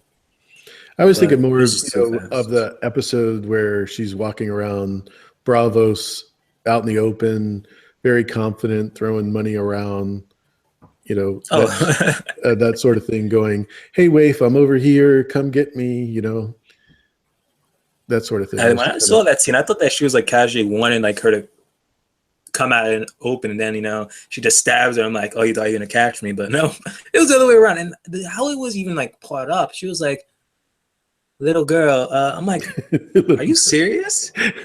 How obvious can you be, right? Thank you. I'm like, I knew that was gonna happen until I'm like, how long have you been chilling with that girl and she hated your guts? Mm-hmm. Like, it's gonna like gradually just come up everyone. Like, no. I'm done. That was like one thing. See, that was just one part of it. Jamie's scenes, like Jamie, I didn't like his scenes. Oh, really? With Edmund? Again. Or Edmure and the Blackfish? Blackfish alone was good, but with Jamie, no. In my opinion, they should have sent someone else. Like, because of him losing his hands, like, okay, he can't do any sword fighting, and he looks like he just trying to be a little kinder person. Before he got his hand cut off, he was a more interesting character. Once he took it off, they took it off of him. It's like, yeah, what's the point of him?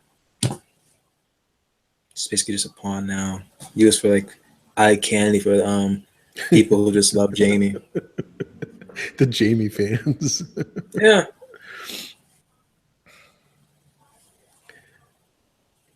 Yeah, I definitely did not like 6 at all, relatively speaking. Shout out to Live. I'm gonna be making that. She's gonna be making that unpopular opinion video on Catelyn Stark. I hope so. If you can convince me that I should stop hating on someone or give a second chance on someone, and you make a good, strong argument for it, I give you my props for it. But hey, and that, I'll give it to you, and maybe I shouldn't do less hate. Because if people keep on saying that, well, David, if she keep on hating on, a bastard John, she kind of has a right, her husband comes back with another child that's not hers. But like, come on, if you despise the child, then don't have any social interaction with it. Don't speak to John, nothing. But you just constantly just staring down, saying that, oh, you deserve it and stuff. I'm like, no. It's just ridiculous. Even when like Ned told him like, oh, John should just stay here. He didn't simply say, oh, John should stay here and you should treat him like royalty. He was like, simply, just let him stay here. He's not going to have any place in court, especially with Cersei around. Oh, no way in hell. If John went to King's Landing, he would have been dead. hands down. His Yeah, have been on spike. And especially after Cersei came out with that saying, you know, did you did oh my goodness, I totally forgot her name. Arthur Dane's sister, the one that he was supposed to be in love with.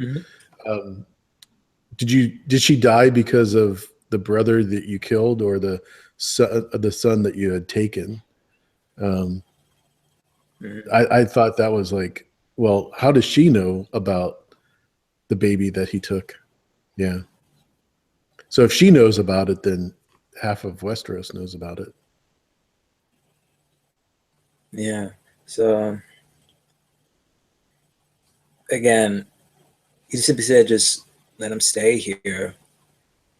But she's like, nope, I don't want him. Period. Yeah, I'd love to see So Lav's explanation of why Kat's shouldn't be the most hated person in all of Westeros. there's Besides, someone else who made like a YouTube channel explaining why Catelyn should be the most hated person. And like so far, there's 2 videos right now. I forgot yeah, who the it Order of was. the Green Hand. Yeah, so it's like Tony Teflon is going to do a video with them soon, and he's the one that recommended them back around Christmas time, and they've made a bunch of videos that are, some of the details are like Preston Jacobs. They're a little bit out there, but I definitely like the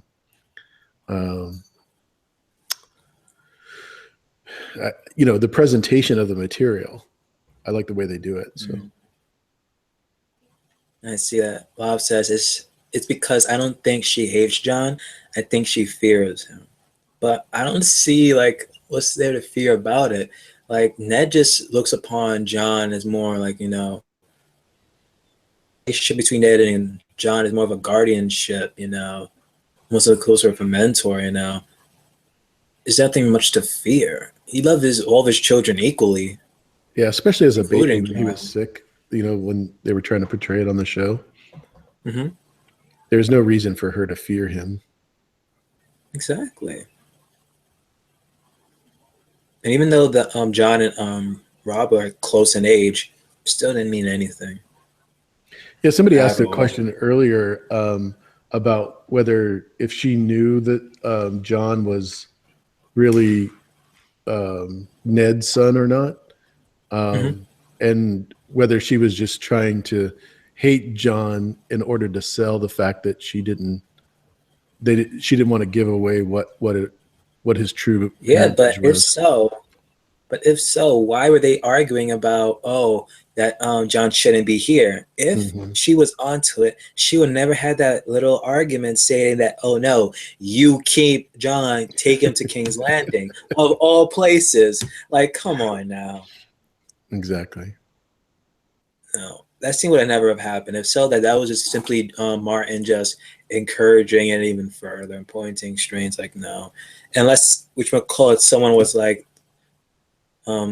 hiding or someone just listening into it on their conversations, which probably was since the Lannisters and like the Kingsguard and all that was like around them at the time, which possibly could have been, but no, I don't see it. That scene alone, no.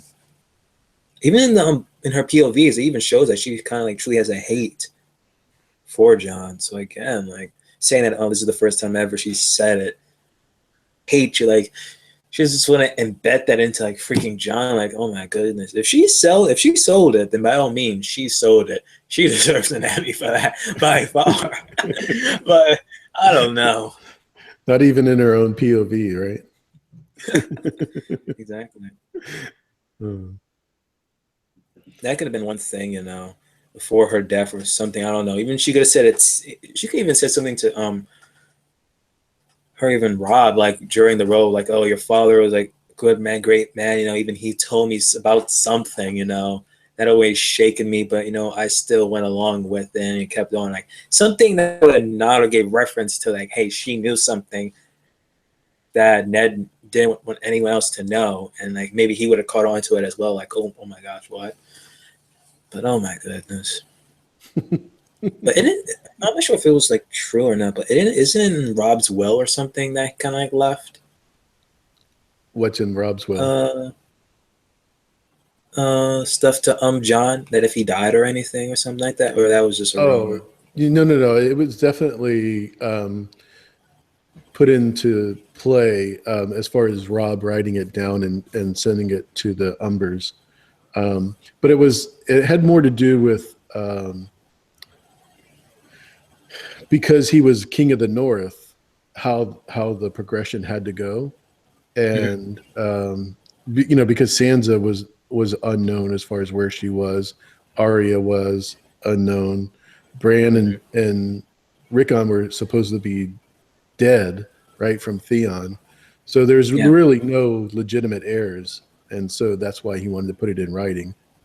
But that was one of the things that the Order of the Green Hand had mentioned, is that it was more of a declaration of who would be in power if he died. And it was a copy of it was supposed to be sent to Old Town to be recorded, but we'll see. It won't be too much longer, and we'll find out exactly what happened there. Interesting. Yeah, I think that's it would be nice if it was John in the will, and yeah. Thanks for coming by, Justin. Appreciate it. Hope you have a good one. Take care. Don't work out too hard, man. He's always working out. I tell him like in Google Hangouts with him. It's like, hey, I just came out from a workout, man. I'm like, how are you still kill yourself? Good for him. Yeah, that's cool. I can't do that anymore. I went to the gym in 2016. I was like, all right, I'm gonna go to the gym, see how it is. Never again. I've hated it. Hate going to the gym. I got good results from it though, but it depends on who I go to the gym with. I go to the gym with my brother, who's like a gym alcoholic. He was like, when he became a trainer. Go with him, I'm sore for weeks. Yeah. And that was like a false mistake. I went to the gym with him before I graduated, and I was like, I could barely walk to my room to the bathroom alone in pain. So I was praying on my knees, like, yo, if I don't walk down that aisle, I'm gonna sue. I don't sue family. But I got some words from my brother. The worst is trying to wash your hair, right? Because you can't lift up your arms. You're like, oh, so hard. Oh my goodness. It was madness. Too funny. Well, David, thanks for coming on. I think we've answered everybody's questions and done a good job of that. And thanks for answering all of the questions I had for you. I know they were off the cuff, and that's one of the reasons why I want to do this, is because it's all of the questions that I have for the books are off the cuff. No quiz questions. You know what I mean? Mm-hmm. So thanks for joining me. And for those that weren't here in the beginning of the broadcast, the live stream, you want to tell them what's going on with your channel and what you have coming up? Yeah, so far I'm trying to plan with you like a Westworld, video, because we didn't get a chance to like talk Westworld on the finale and whatnot. So I'm trying to like rewatch the whole season, do another stream with you. Also in February, I'm trying to plan on doing like at least either 2 to 3 or maybe just 2, because school's returning for me. So I'm trying to do 2 more Star Wars live stream and the road to episode 8. So I don't know what it's going to be. Maybe like top 15 characters is one video or so. But then the next video is just an open discussion on Star Wars in general. Hopefully people have seen Rogue One by then, so I can dive more into my feelings about Rogue One. But till then, we just play it by ear. And who knows, maybe like we could get together again on AU and talk like TV shows and other stuff. Definitely do some more Star Wars stuff. Mm-hmm. Oh, definitely. Yeah, I'm always glad to do Westworld. That's always fun. So anytime you want, I'm glad to hop on. That's my new favorite, and looking forward to 2018 when that comes out. Exactly. Like we have to do nothing. It's like basically Westworld season 2 is basically the Winds of Winter. We're like waiting for it. Like, when is it gonna drop now? When is it gonna drop? They better drop in the beginning of January. That's all I'm saying. And of course, thank you for always trolling Biotic. Top 15 worst, trolling Biotic. Top 15 worst, number 1. Kylo Ren. Everyone is trolling. I'm like a hatred for Kylo Ren. I'm like the only person who likes Kylo Ren. I don't know why. I gotta agree with Biotic. I'm not a Kylo fan. Oh my God. But that's only because he wears a stupid helmet that he doesn't need, and we know don't why really, he wears the helmet. He's emotional, so he's he needs to emotional. hide those damn tears when he goes in his rage mode. He's not allowed to cry.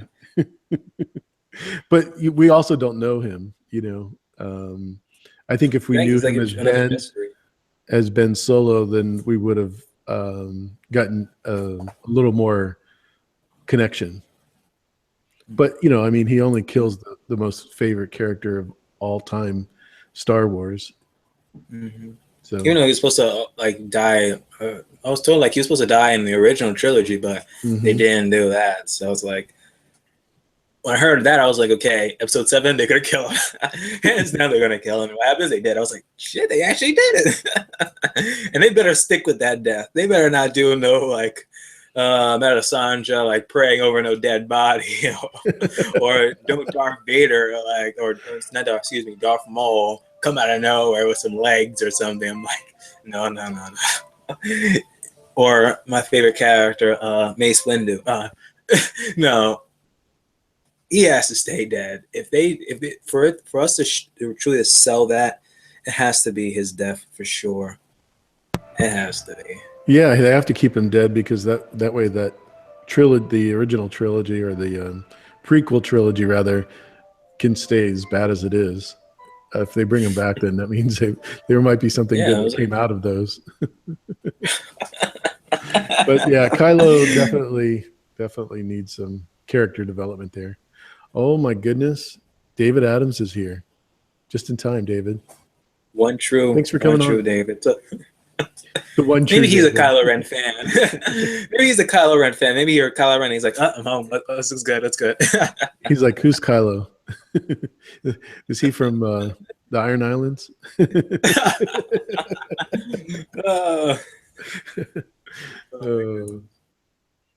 Yeah, he's where would Kylo be from?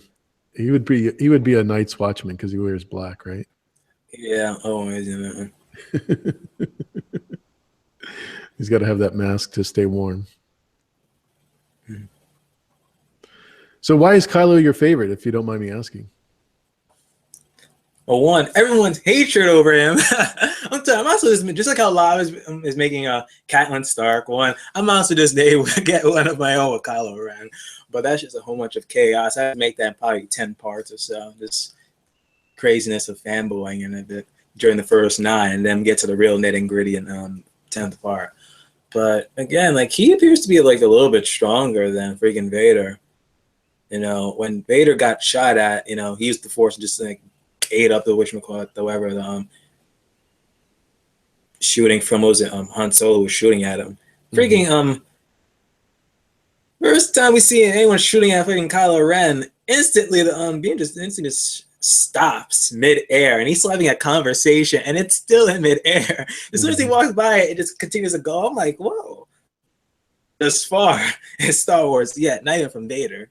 2, when the freaking Emperor tells freaking Vader to go kill Anakin Skywalker's son, Vader didn't do it. Snoke tells Kylo to go kill, Han Solo. He does it. What's up here? He did something that Vader couldn't do, and that's kill his own family member. Come on. And plus, unless Kylo Ren is potentially a Severus Snape character from Harry Potter, me referencing it, unless that happens, I'll be dumbfounded. Really? Okay, that's the only way I could accept it, though. But a redemption arc, him falling and returning, that's just copying Darth Vader, and I'll be kind of upset with it. I would kind of be upset. Still love it, Star Wars. The Star Wars is Star Wars, but it's like the Death Star, you hate it, but just kind of still love it though, at the same time. Like I said, my argument for the Death Star, what can you do with the Death? What can top the Death Star? Nothing. So you got to keep making it just a little bit different though, but still has the same goal of destroying planets. But Well, thanks again for coming out, Biotic Flux, David Adams, Cheeky as Heart, Lav, of course, AirTouch, JD, Thunderclap, Icy Spots, just everybody coming out, Michael Watson, etc. All you guys, I appreciate it, and girls. Thanks, David, for coming on, and hope you guys have a great day. Enjoy the rest of the football games out there, and stay safe. And we'll catch you tomorrow when we'll have a new guest and new questions, and it'll be a lot of fun. So you have a great day. Bye-bye, everybody. take care.